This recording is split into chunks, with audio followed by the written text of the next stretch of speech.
Buenas tardes chicos, este es un video para el Instituto Superior de Formación Docente y Técnica de Pirané, para el profesorado en danza de cuarto año, para el área curricular de definición institucional.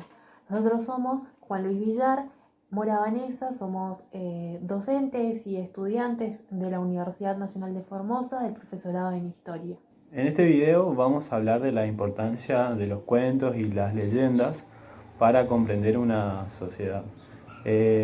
La cultura no siempre fue un tema estudiado por la historiografía. En un primer momento, para entender una sociedad se buscaba sobre todo en los hechos políticos, en los hechos relacionados al Estado. Y las fuentes que se utilizaban para entender esto eran los documentos escritos, sobre todo los documentos del Estado y las biografías de los personajes más importantes. A partir de la década del 70, acompañado de una serie de revueltas y sucesos que se van a dar en el mundo, como por ejemplo el Mayo francés en el 69, en Argentina tenemos el Cordobazo en la misma fecha, tenemos la Primavera de Praga, ¿sí? Es decir, un conjunto de rebeliones que se van a dar a lo largo del mundo que van a cuestionar el sistema vigente, sistema social, político vigente. Eso va a hacer que la historiografía deje de lado el estudio de lo político y se empiece a enfocar más en lo cultural, ya que esa revolución va a ser una revolución cultural sobre todo. A partir de ese momento vemos una historiografía más centrada en estudiar todos estos procesos culturales a los cuales se van a agregar nuevas metodologías, como por ejemplo la importancia de los relatos orales, algo muy importante, digamos, a la hora de entender los mitos y las leyendas. La importancia que los historiadores le comienzan a dar en la década del 70 a las fuentes orales, como los cuentos, los mitos y las leyendas, se va a ver, va a ser muy importante, va a decir como redundante.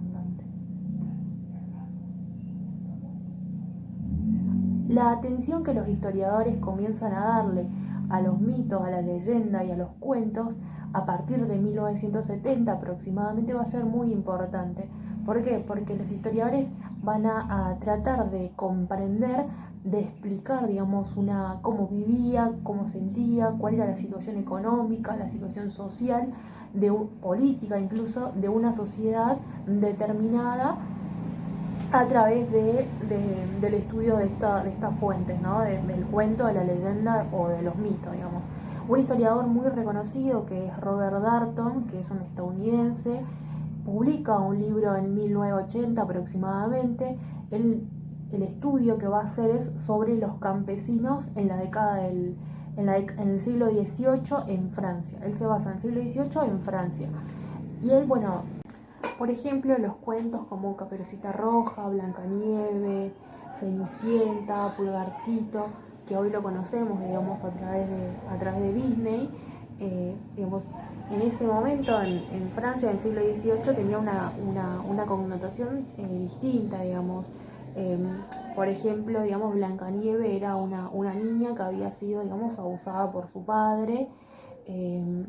Digamos, a través de Caperucita se trataba, digamos, de contar esto, ¿no? De un abuso que sufrió, digamos, una niña por el padre.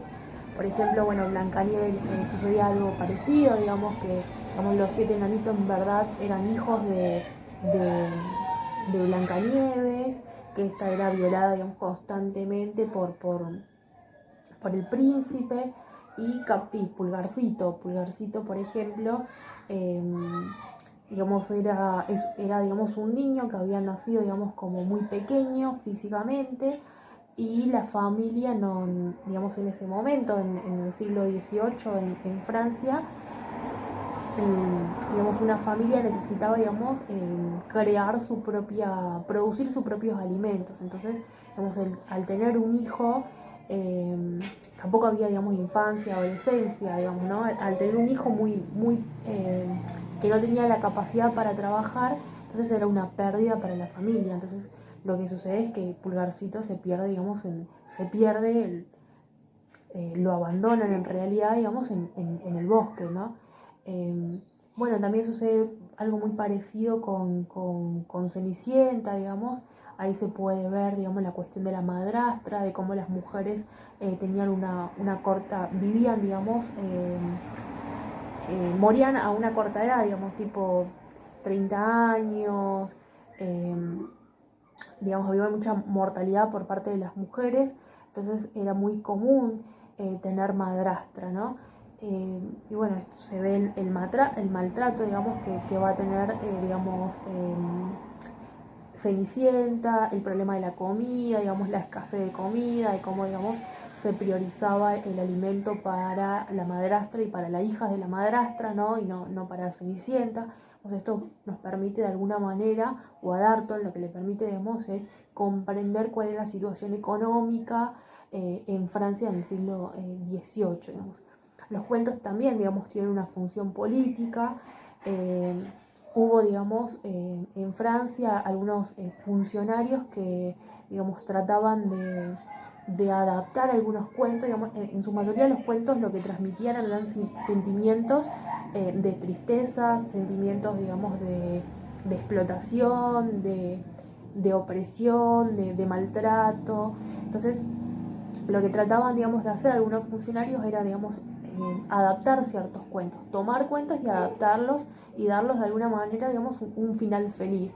Con este final feliz lo que se trataba de hacer era como de, bueno, decirle a la sociedad, a los trabajadores en este momento, de que va a llegar, digamos, en algún momento, digamos, van a ser felices, digamos, como que ahora en este presente, digamos, son explotados, eh, digamos, tienen ciertas necesidades, pero que bueno, con el transcurso del tiempo esas necesidades van a ser satisfechas, digamos, y bueno, van a poder encontrar la felicidad de alguna manera.